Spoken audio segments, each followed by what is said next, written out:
Danke bafethu, welcome back to Nkuli Soccer. Ngicela ningakhohlwa ukulike and subscribe. Ucoach we-Kaizer Chiefs uCedric bafethu ukhulume ne-media izolo about ama-situations wabo laphana ku-Kaizer Chiefs nanokuthi kwenzakalani. Umention i-situation kaMayo ukuthi baphathe kanjani ezithimu, wakhuluma ngo-Ox umthethwa ukuthi uyi-player elideserve ama-praise nokuthi uyi-player eli-important kangakanani for i-Kaizer Chiefs. And then wakhuluma ngama-stats we-Kaizer Chiefs ukuthi i-Kaizer Chiefs idlala kahle kakhulu, ama-player kumele ashayele izandla noma siwancome ngoba ama-player we-Kaizer Chiefs adlala kahle kakhulu, anama-stats a-compared to weMamelodi Sundowns leya 2 years ago overall. Ukhulume ngokuthi ama-stats we-Kaizer Chiefs are-important kangakanani, wakhuluma ama-situations nje laphana different but asingeneni kuwo straight. So soqala lena phezulu bafowethu, ukhulume uthe igame against iStellenbosch ngeke ibe lula, izoba difficult. Uthi umlando ngeke ubasize kule game lena, kumele i-Kaizer Chiefs imake sure ukuthi i-focus i-concentrate-ile and iye all out against iStellenbosch.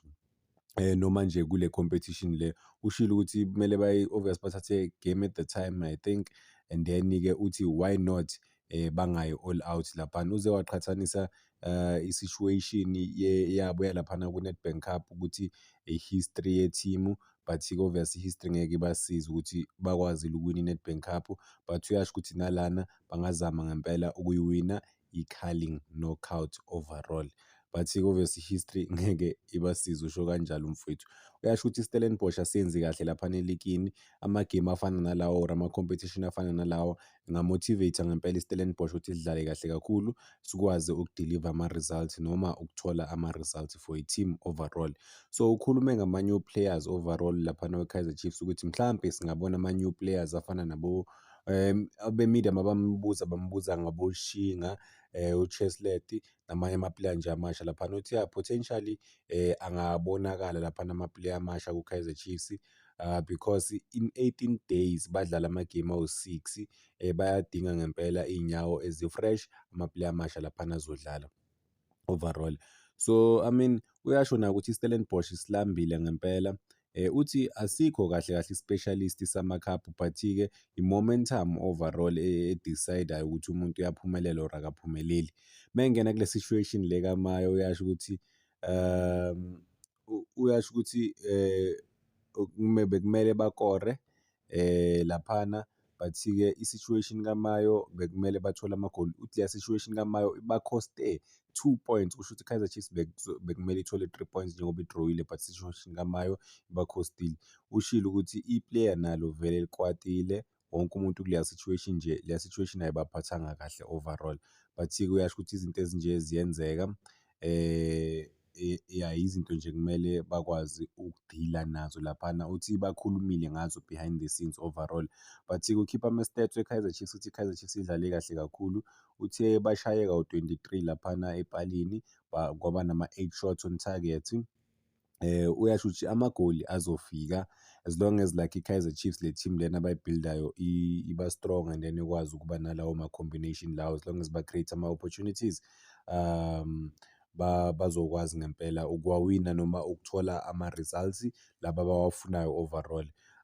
Uyasho ukuthi ama-situation afana noma yenzeka, but ama-challenges bona okumele badile ngawo laphana overall.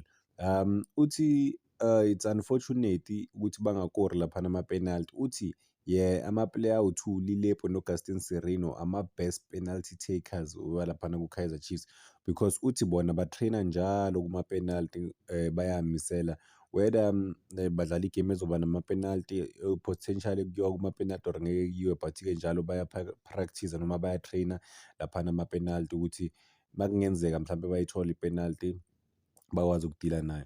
So Gaston Sirino is one of the best penalty takers for i-Kaizer Chiefs yena no-Lilepo, but for the past 2 weeks babageja ama-penalty, which is sad for i-Kaizer Chiefs because they could have easily won ama-game, but-ke bona abakori ngisho nama-penalty.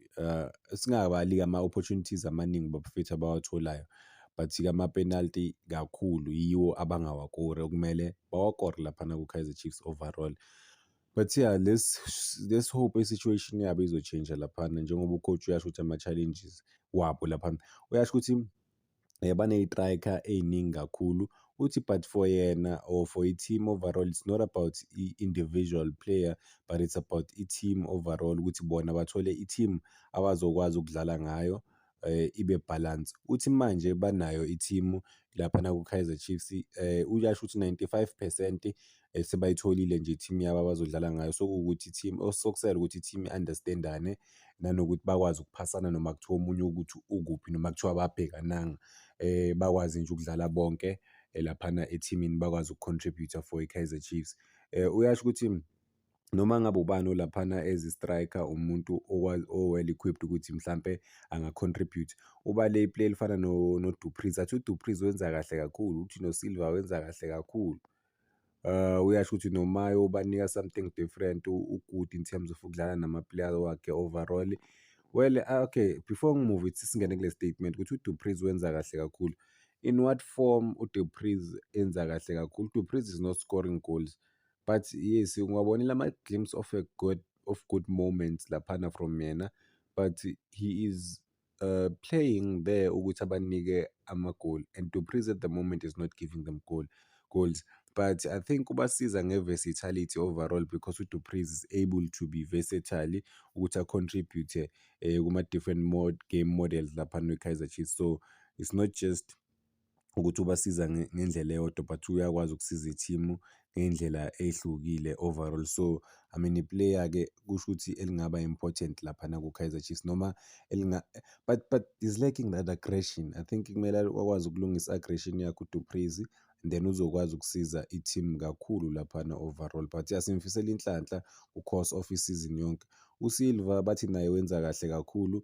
Yeah, I mean first 2 games ukwazile ukukora amagoli, first 3 games so ukwazile ukukora amagoli awu-2, so kumele akwazi ukubuilda from leyo momentum leyo. But e-Africa simbonile enikwa ama-golden opportunities egeja, but akagejanga. Elokuqala vele baliseyivile, but you have to shoot well kulawo ma-situation lawo, and then silibonile-ke la ngathi wahlulwa i-trapping last minute, could have easily buried the game ukuthi ingayi kuma-penalty.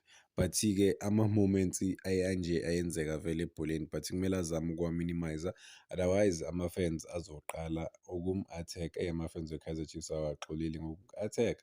But yeah, I mean obviously-ke lamagoli lawa akwazile ukuwashaya kumele am-motivate heading to ama-game lawa i-Kaizer Chiefs ezowadlala overall. Mekhuluma nge-pressure from ama-fans, uyasho ukuthi ba-privileged bona ukuthi babe kule situation le abakuyo ukuthi ba-coach-e i-Kaizer Chiefs noma basebenze ku-Kaizer Chiefs. Uthi i-pressure iza nomsebenzi vele uku-coach-a i-team efana ne-Kaizer Chiefs. Uyasho ukuthi basebenza kanzima kakhulu. Utshilo nje ukuthi izolo yena akalalanga at all a-analyze igame ye-Stellenbosch because bafuna ukwenza kahle bathola ama-results overall. Uyasho ukuthi nenye i-co-coach yakhe ayilalanga, so they're trying by all means ukuthi bakwazi ukuthola ama-results ukuthi bajabulise ama-fans overall. But yeah, it comes with obviously stress sakhona-ke sokuthi ungalali ebusuku. Ulokhu unjani bafowethu? Then umenshine i-player ama-fans anokulicriticize kakhulu uthi u-Ox Mthethwa. Uyasho ukuthi bamcriticize kakhulu lo muntu lo, but u-important kakhulu for i-Kaizer Chiefs. Uyasho ukuthi uyi-player elikhulu for i-Kaizer Chiefs, uyi-player elisebenza kanzima kakhulu bafowethu, doing ilokhunjana i-dirty work laphana, awine ibhola, a-protect-e ama-players wakhe. Uyasho ukuthi ama-results azofika, it's just kusho ukuthi nje the way ayibeka ngakhona uyasho ukuthi kusele kancane ukuthi i-Kaizer Chiefs ikwazi ukuthola ama-results overall cause bayawa-create ama-opportunities. Njengoba bengishilo ukuthi ubale ama-passes abawashayile laphana, a-500 and something 510 passes if angenzi iphutha, wabala nama-shot on target awu-80. Uyasho ukuthi leyo nto leyo yabonwa kuma-Mamelodi Sundowns 2 years back in terms of ama-stats, kusho ukuthi bona badlala kahle kakhulu, just that nje into abangakabi nayo or inhlanhla uku-convert-a amagoli nokwashaya nje amagoli given golden opportunities obvious ukuthi bawathole ama-opportunity ukuthi bakore, but bona abakori. Yinto okumele ba-improve kuyo, basebenza kanzima behind the scenes ukuthi bayilungise overall. Well, yeah, masibheka-ke iy'tatement ze-coach noma ama-comments we-coach overall, uyabona ukuthi i-Kaizer Chiefs iyazama ngempela ukusebenza kanzima ngokuzikhandla ukuthi ikwazi ukuthola ama-results. well it's very very difficult ukuthi bathole ama-results. I don't know ukuthi isinyama, ibhadi noma yini, hhayi kodwa into enje bafowethu asiyazi. Ukuthi i-team izo-create ama-chances but final products in terms of ukuthi sebakore-ke abakwazi ukukora. I mean, omunye okumele simncome uSolomons ofikile ethimini laphana late ku-Kaizer Chiefs since uThabiso Munyane elimele but udlala kahle kakhulu uSolomons, i-speed sakhe laphana. So kuyasho ukuthi noma ungahlala ebhentshini kubonakala engathi sekuphelile ngawe, but whenever you are given an opportunity to play, zibonakalise ngempela ukuthi nawe ukhona u-ready. As much as uhlala ebhentshini even nakuma-grandstand, but whenever you're given a chance to play or mubiziwe ukuthi udlale uyakwazi ukumisela. Into le siyibonayo kuSolomons. I mean since le game le, I think the first game yakhe le yase-Africa ku-Cabo Scope le yase-Angola, and udlale kahle kakhulu, i-speed sakhe laphana emuva, I mean tracking back, even starting ama-counter attacks, kubaluleke kakhulu for i-Kaizer Chiefs overall. So kuyasho ukuthi noma kuyaveza ukuthi ama-players lawa ahleli ebhentshini nawo angaba motivated, asho ukuthi oh okay, so wathola ama-opportunities. By the time as an individual uthole i-opportunity yakho, kumele ukwazi ukuyisebenzisa ngempela because mhlampe yokugcina leyo opportunity leyo. So what we are seeing ukuthi umfowethu laphana uSolomons uyakwazi ukulokhunjana ukwathatha uyithatha man i-opportunity abamnika yona laphana ku-Kaizer Chiefs. So simfisela inhlanhla nje going forward. Siyazi ukuthi uThabiso Munyane uzokwazi uku-recover-a, sobona ukuthi leyo situation izombekaphi, but uyasibonisa kulama-game lawa awadlalayo ukuthi it's very important obvious ukuthi amisele naye menikwa ama-opportunity nelokhunjana ne-team yazi ukuthi inawo ama-player from the bench azokwazi noma akwaziyo ngempela ukusiza i-Kaizer Chiefs. It's not just ilokhunjana laba abadlalayo kuphela, even nalaba abangadlali bayakwazi ukungena benze izinto zenzeke ngempela for i-team, even though ku-difficult kunzima, but they can look at their bench and say they have i-team well equipped ezokwazi ukuperforma nokubasiza whenever they are given those opportunities to play overall. So I mean ukudlalela i-Kaizer Chiefs akukho lula for wonke ama-player bafowethu. I think it's very difficult ukudlalela i-Kaizer Chiefs, but some of the players they show ukuthi they are up for it whenever they are given lawo ma-chance lawo ukuthi badlale, abatatazeli at all. And then khona ama-player whenever they are given those opportunities ukuthi badlale, and then kuba ney'nkinga-ke from bona, ubone ukuthi maybe abekho ready for lama-opportunities lawa abanikwa wona, but-ke uSolomons uyasibonisa ukuthi u-ready. I mean some players would come from the bench and contribute.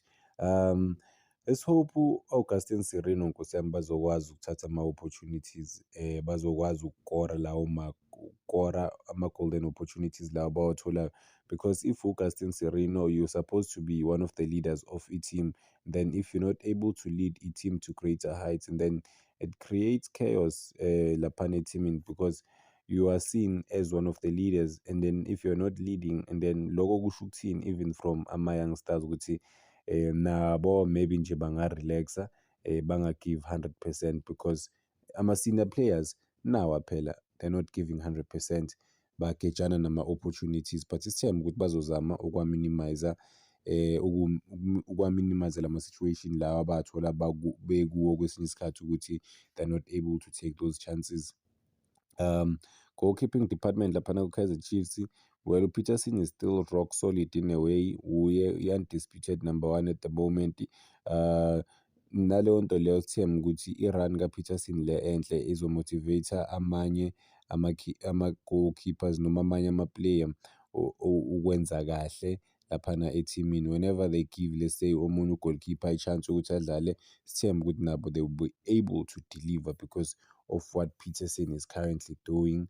Umake sure ukuthi uyawa-minimize ama-chances wokuthi akhonside, but kunama-worries wami ngo-Peterson, ama-reflexes wakhe mawuwabheka overall, i-record lakhe lingaba lihle this season, but-ke ama-reflexes wakhe at times he's easily beaten by ama-opponents. Mebeshaya nje on target eish kuba i-problem, especially mabazoplay-sa ibhola kahle. Akabi nalawo big moments lathi uzoyiseva khona i-team, but I mean so far so good. Aka-concede kakhulu. I think kumele sizame ukufocus-a kuma-positives than ama-negatives. Aka-concede kakhulu. Bamshaye nje 3 goals against iSikhukhune United. I don't know if abanye awukhipha kumele babizwe ukuthi mhlawumbe isikhathi esi-right ukuthi babizwe nabo ukuthi i-Kaizer Chiefs ikwazi uku-create-a i-team highly competitive, ukuthi nabanye mebenikwa i-opportunity manje bayazi ukuthi uPeterson ukhona, noma bangambeka ebhentshini for leso sikhathi leso, but bazi kahle kamhlophe ukuthi ukhona uPeterson one-run enhle. Nabo if banikwa ama-opportunities kumele benze kahle kakhulu. So I mean sobona ngempela ukuthi iyozala nkomoni, nanokuthi-ke iyogcina i-Kaizer Chiefs iphelelaphi in terms of i-run yabo this season, because it's not an easy season. It's another demanding season overall. But if they are well equipped overall to deliver, it's all up to them, in fact, to do it for the team. But most importantly, as individual players, they have to do it for themselves in order to get lawo ma-results lawo. The more they get results, the more ama-fans azojabula, the more kuzoba ne-less pressure. But the more they don't get ama-results, inkinga-ke ilapho kakhulu bafethu, because ama-fans expect ama-results every game. So bona mabangawathola ama-results, inkinga kakhulu. But asizibambelane okwamanje. Danko bafethu, cela ningakhohlwa uku-like ni-subscribe.